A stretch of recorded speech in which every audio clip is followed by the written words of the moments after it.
Oke, halo semuanya.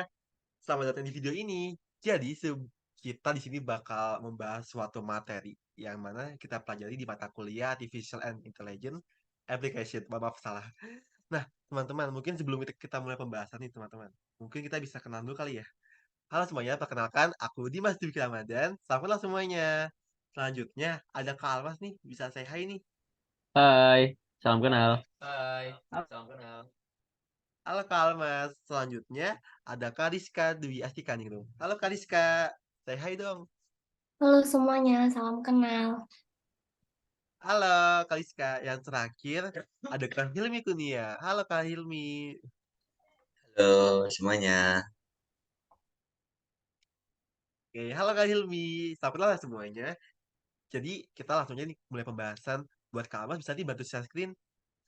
Dan buat teman-teman yang ingin bertanya, teman-teman jangan siapin pertanyaannya dan nanti langsung dicantumin di kolom komentar ya. Nanti bakal kita bahas bersama-sama. Oke, teman-teman. Jadi yang akan kita bahas di video kali ini yaitu mengenai algoritma genetika untuk optimasi klasifikasi penyakit kanker payudara. Wah, sangat menarik banget nih pembahasannya. Next. Nah, sebagai informasi teman-teman, kita berempat itu merupakan mahasiswa-mahasiswi jurusan Teknik Elektro Fakultas Teknik Universitas Negeri Semarang. Lanjut ke pembahasan. Oke teman-teman, jadi optimasi klasifikasi kanker payudara dengan algoritma genetika membawa inovasi signifikan di bidang kesehatan, khususnya dalam deteksi dini penyakit yang memerlukan perhatian khusus. Algoritma genetika mengatasi kompleksitas dataset kanker payudara dengan melihat subset fitur-fitur paling informatif, serta meningkatkan keakuratan model prediktif. Kemudian, pemilihan fitur yang tepat juga meningkatkan pemahaman terhadap faktor-faktor yang mempengaruhi perkembangan kanker payudara. Melalui pengoptimalan model penggunaan algoritma genetika diharapkan dapat memajukan pendekatan prediktif yang canggih dan akurat dalam deteksi dini kanker payudara, membuka peluang untuk perbaikan prognosis pasien dan pengembangan strategi intervensi yang lebih efektif. Nah, teman-teman, selanjutnya kita bakal pembahasan yang dimana akan dijelaskan oleh Kak Alman. Kemudiannya aku silakan. Oke, selanjutnya yaitu genetik algoritma. Algoritma genetika termasuk dalam algoritma evolusi yang paling populer dalam hal keberagaman aplikasinya. Sebagian besar masalah optimasi terkenal telah diuji menggunakan algoritma ini. Algoritma genetika bersifat berbasis populasi, dan banyak algoritma evolusi modern secara langsung berdasarkan algoritma genetika atau memiliki beberapa kemiripan yang kuat. Algoritma genetika sendiri telah dikenal pada tahun 1960-an dan masih digunakan hingga saat ini. Algoritma genetika memiliki arti yaitu algoritma berbasis populasi yang menggunakan seleksi, crossover, dan mutasi untuk membentuk populasi baru yang lebih baik. Istilah lain yang digunakan dalam algoritma genetika yaitu gen, kromosom, populasi, fungsi kecocokan, dan lain sebagainya. Selanjutnya akan diteruskan oleh rekan saya. Oke, baik. Di sini terdapat gambar, yaitu bentuk dari kromosom X yang merepresentasikan solusi dari masalah yang kita angkat. Kayak gitu. Oke, pertama di sini itu kita melakukan seleksi untuk memilih dua kromosom dari populasi. Setelah kita melakukan seleksi, kita buat kromosom baru dengan melakukan crossover pada dua kromosom yang dipilih. Kayak gitu. Setelah kita coba melakukan crossover, buat kromosom baru melalui mutasi. Mutasi digunakan untuk keluar dari minimum lokal. Kita coba ulangi langkah ini selama 5-7 kali untuk menghasilkan lebih banyak kromosom baru. Setelah kita coba menghasilkan lebih banyak kromosom baru, kita gabungkan semua kromosom dari populasi awal dan kromosom yang dihasilkan melalui kromosom dan crossover dan mutasi. Setelah kita mendapatkan hasilnya, kita hitung fungsi kecocokan untuk semua kromosom. Kemudian kita urutkan berdasarkan fungsi kecocokan dan lakukan eliminasi. Eliminasi digunakan untuk memilih kromosom terbaik sebagai populasi baru. Next. Next. Kanker payudara. Kanker payudara merupakan jenis kanker yang terjadi ketika sel-sel di dalam jaringan payudara mengalami pertumbuhan yang tidak terkendali. pertumbuhan sel yang tidak normal ini dapat membentuk massa atau benjolan yang disebut tumor. Dan tumor ini bisa menjadi ganas yang disebut kanker atau jinak itu tidak kanker. Next. Oke, selanjutnya yaitu pembahasan mengenai dataset yang digunakan, yaitu data kanker payudara atau breast cancer. Nah, dataset mengenai kanker payudara ini bersumber dari Kaggle yang berisi dataset mengenai informasi diagnosis tumor payudara, di mana ini terdiri dari 569 data dan 30 fitur numerik.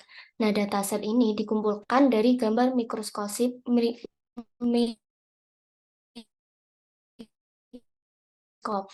sel-sel payudara yang diambil dari pasien dengan diagnosis tumor jinak dan ganas. Next.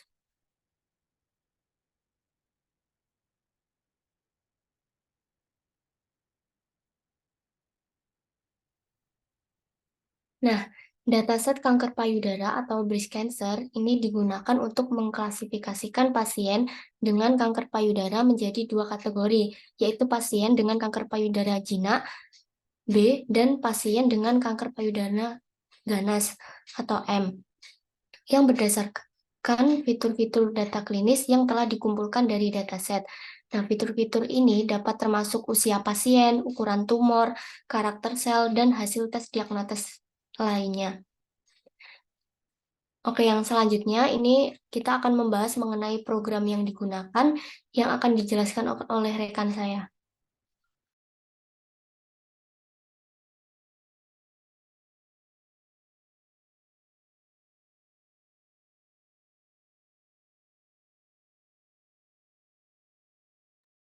Oke, di sini saya ingin akan menjelaskan terkait programnya.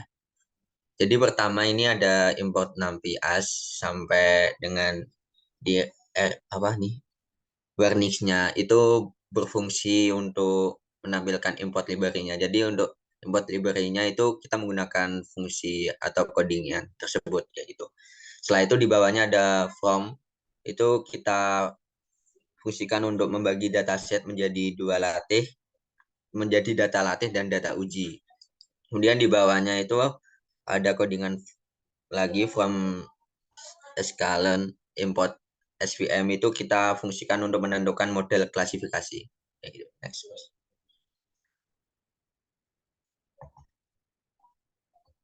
Setelah itu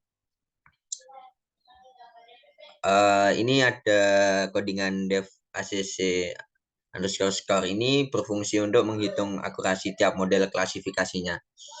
Di mana kita menggunakan ACC score ini karena terdapat beberapa fungsi bantuan untuk menghitung akurasi model klasifikasi dan plot untuk membuat plot hasil akurasi. Algoritma genetika digunakan untuk memilih fitur terbaik dari dataset.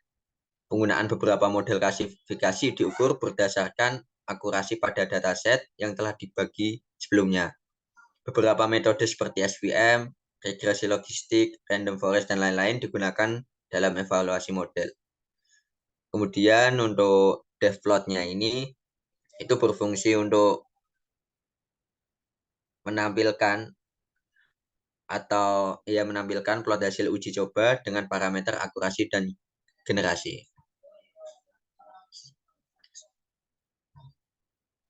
Kemudian dijelaskan rekan saya. Baik, saya izin untuk melanjutkannya. Jadi pada program yang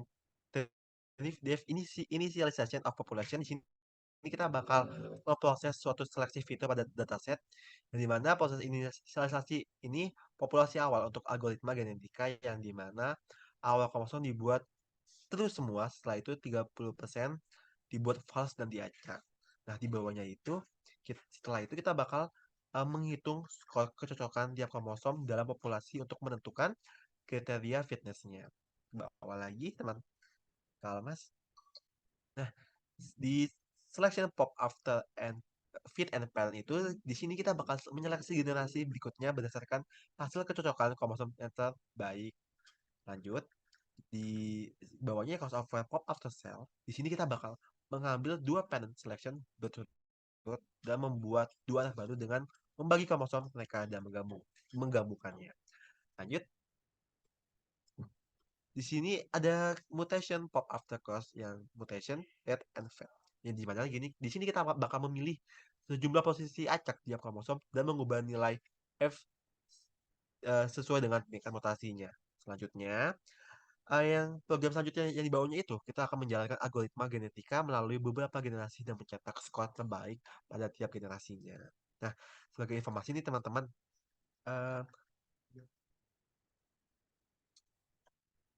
dalam program tersebut, jenis seleksi yang digunakan ialah seleksi atletisme, di mana seleksi atletisme memilih sejumlah kromosom terbaik dari populasi saat ini dan meneruskannya ke generasi berikutnya tanpa melakukan perubahan.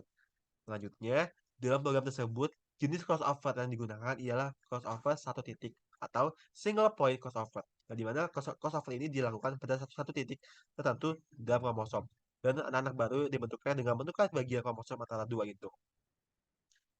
Dan dalam program tersebut juga, jenis mutasi yang digunakan ialah mutasi flip bit atau bit flipping mutation. Yang dimana mutasi ini dilakukan dengan mengambil sejumlah posisi acak pada setiap kromosom dan mengubah nilai-nilai pada posisi tersebut. Dalam konteks ini, nilai pada posisi tersebut diubah dari itu menjadi false ataupun sebaliknya. Selanjutnya, akan dibahas oleh eh, teman saya. Oke, untuk program yang selanjutnya ini eh, merupakan implementasi untuk membaca dataset kanker payudara, breast cancer dari file CSV.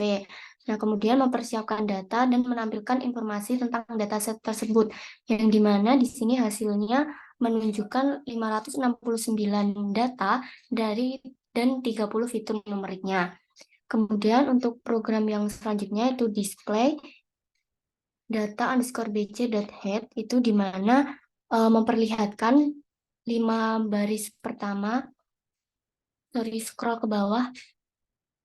Nah, di sini merupakan 5 data pertama, baris pertama yang menyatakan bahwa semua fitur dalam dataset ini memiliki nilai yang bersifat kontinu. Ya, seperti itu. Yang selanjutnya akan dijelaskan oleh teman saya.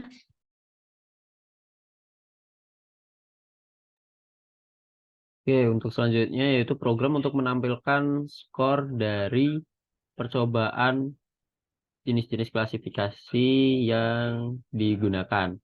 Dapat 7 klasifikasi, antara lain random forest, Canigor, linear SVM, logistik, gradient boosting, radial SVM, ada boost, diffusion tree.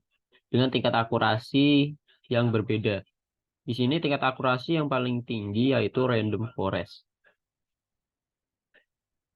Lalu selanjutnya dari klasifikasi random forest yang digunakan itu berfungsi untuk menentukan nilai terbaik dari generasi-generasi yang akan kita cari. Di sini terdapat 5 generasi yang kita cari dengan tingkat akurasi yang tidak berbeda jauh dari mulai generasi 1 sampai generasi 5.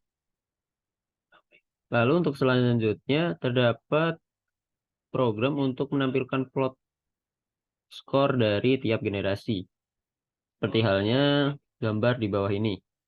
Jadi untuk parameternya sendiri ada akurasi dan juga generasi. Jadi generasi yang pertama akurasinya kurang lebih 0,986, yang kedua sama, yang ketiga juga sama, dan yang keempat terdapat kenaikan menjadi 0,993. Selanjutnya generasi yang kelima turun kembali ke 0,986. Jadi kurang lebih seperti itu penjelasan yang dapat saya sampaikan. Saya kembalikan ke moderator. Oke, Oke, bagaimana teman-teman? Apakah seru nggak pembahasannya? Semoga ilmu yang kita kasih ini bermanfaat ya buat teman-teman semuanya. Nah, mungkin buat kalian bisa nih ditutup share screen-nya. Nah, mungkin seperti itu pembahasan dari kami mengenai kanker payudara ini. Nah, Mungkin sekian dari kami. Misal teman-teman ada yang mau ditanyain, jangan sungkan untuk tanya di kolom komentar ya. Dan terima kasih atas perhatiannya. Jangan lupa di-share video ini. Kami pamit undur diri. Terima kasih. Wassalamualaikum warahmatullahi wabarakatuh. Bye-bye.